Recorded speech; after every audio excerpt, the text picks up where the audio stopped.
ఒకసారి జమ్మూ కాశ్మీర్ పూంచ్ నుంచి రాజు సిద్ధంగా ఉన్నారు కాబట్టి రాజుతో కూడా మాట్లాడతాను నేను.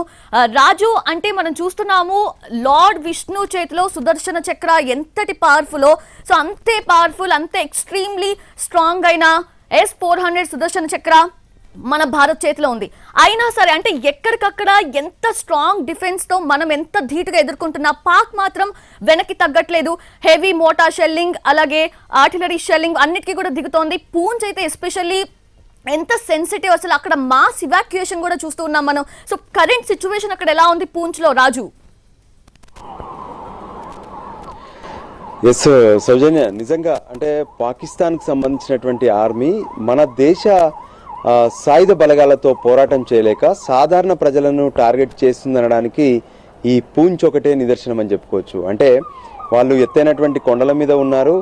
ఆ తర్వాత ఏదైతే గ్రౌండ్ లెవెల్లో ఉన్నటువంటి ప్రజలను టార్గెట్ చేయడం ఈజీగా ఉందనే ఒకే ఒక కారణంతో పూర్తిగా ఇప్పుడు పూంచ్ను టార్గెట్ చేస్తుంది పాక్ ఆర్మీ. ఓవరాల్గా నియంత్రణ రేఖ వెంబడి ఉన్నటువంటి ఎన్నో సెక్టార్లలో అత్యంత ఎక్కువ ప్రభావితంగా, అత్యంత ఎక్కువ సమస్యాత్మకంగా ఉన్నటువంటి బార్డర్ పూంచ్ సెక్టార్ అని చెప్పుకోవచ్చు. ఎందుకంటే పూంచ్ మొత్తం కూడా కిలోమీటర్ ఎయిర్ రేంజ్లో ఉంది. అంటే మనం ఎయిర్ నుంచి చూసినప్పుడు దూరం అనేది తగ్గుతుంది, ఏదైతే భూమి నుంచి కొలిచినప్పుడు దూరం అనేది పెరుగుతుంది. ఆ రకంగా చూస్తే 4 కిలోమీటర్ల దూరంలో మనకు ఆ ఎత్తైన కొండలు కనిపిస్తున్నాయి. కానీ ఎయిర్ నుంచి చూసినప్పుడు అది కిలోమీటర్ దూరం మాత్రమే కనిపిస్తుంది. సో ఆ రకంగా కిలోమీటర్ దూరంలో ఉన్నటువంటి ఈ ప్రాంతంలో పరిస్థితి అత్యంత దారుణంగా కనిపిస్తుంది.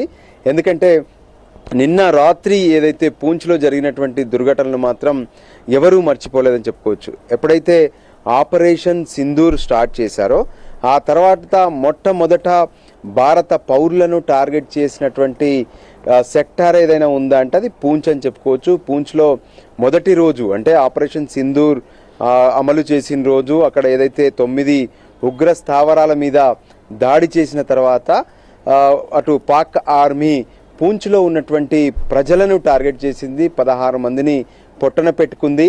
అంతేకాదు ఎక్కడికక్కడ వాళ్ళు చేస్తున్నటువంటి విచ్చలవిడి కాల్పులు, అంటే వాళ్ళ దగ్గర ఉన్నటువంటి మోటార్ గ్రెనేడ్స్తో అక్కడ నుంచి పెద్ద ఎత్తున ఏదైతే పూంచ్ సిటీ పైన విసురుతున్నారు. దాంతో అవి ఎక్కడ పేలుతాయి, ఎక్కడ పడతాయి అనేది మాత్రం ఒక టెన్షన్గా కనిపించింది. ఇక రెండో రోజు నిన్న రాత్రి చూస్తే నిన్న రాత్రి కూడా అదే పరిస్థితి. రాత్రి 11 గంటల నుంచి ఉదయం 7 గంటల వరకు వరుసగా కంటిన్యూగా ఒక్క క్షణం కూడా తీరిక లేకుండా బాంబులు పడుతూనే ఉన్నాయి, అవి పేలుతూనే ఉన్నాయి. ఒక రకంగా వాళ్ళ టార్గెట్ చూస్తే సాధారణ ప్రజలు. మరోపక్క ఇక్కడ పూంచ్లో ఆర్మీ క్యాంపులు ఎక్కువగా ఉన్నాయి. సో ఆర్మీలో ఉన్నటువంటి ఆ క్యాంపుల ప్రజలను, అక్కడ ఉన్నటువంటి ఆర్మీ ఫ్యామిలీస్ను, ఆర్మీ సిబ్బందిని వాళ్ళు టార్గెట్ చేసినట్టుగా తెలుస్తుంది.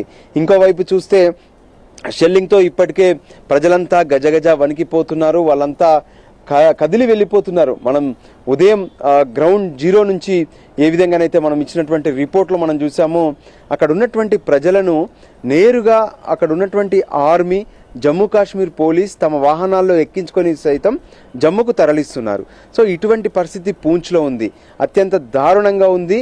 ఏ ఒక్కరూ ఇక్కడ నిజంగా మేము బ్రతుకుతామా ఈ రాత్రి అన్నటువంటి పరిస్థితి నిన్న రాత్రి కనిపించింది. మరి ఈరోజు రాత్రి పాక్ ఆర్మీ మళ్ళీ ఎటువంటి దుశ్చర్యలకు పాల్పడబోతుంది అనేది మాత్రం టెన్షన్గా కనిపిస్తుంది. ముఖ్యంగా చెప్పాలంటే ఈరోజు జమ్మూ కాశ్మీర్కి సంబంధించి ప్రత్యేకంగా జమ్మూలో పరిస్థితులను మొత్తం కూడా ఇక్కడ జమ్మూ కాశ్మీర్ సీఎం ఒమర్ అబ్దుల్లా పర్యవేక్షించారు, జమ్మూకు వచ్చారు.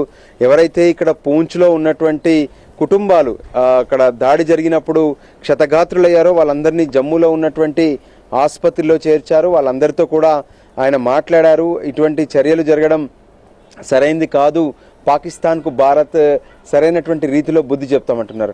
కానీ ఇక్కడ ఒక చిన్న ఇబ్బంది కనిపిస్తుంది సౌజన్య. మనం చూస్తున్నాము మన ఆర్మీ బలగాలు మొత్తం కూడా కింద ఉన్నాయి, అంటే గ్రౌండ్లో ఉన్నాయి. పాకిస్తాన్ బార్డర్ మనకు పైన కనిపిస్తుంది. వాళ్ళు పైనుంచి చేస్తున్నటువంటి దాడులను మనం పూర్తి స్థాయిలో గ్రౌండ్ లెవెల్లో తిప్పికొట్టలేకపోతున్నాం. అదే ఆకాశ మార్గంలో కావచ్చు, జల మార్గంలో కావచ్చు చాలా ఈజీగా కొట్టగలుగుతున్నాం. మన వద్ద ఉన్నటువంటి సుదర్శన చక్రం భారత్ పైకి ఎటువంటి డ్రోన్ వచ్చినా సరే చక్రం సరసరా తిరుగుతూ ఏ విధంగానైతే తలలు నరుకుతుందో ఆ విధంగా పాకిస్తాన్ నుంచి వస్తున్నటువంటి డ్రోన్లను పంచలు చేసినటువంటి పరిస్థితి కనిపిస్తుంది.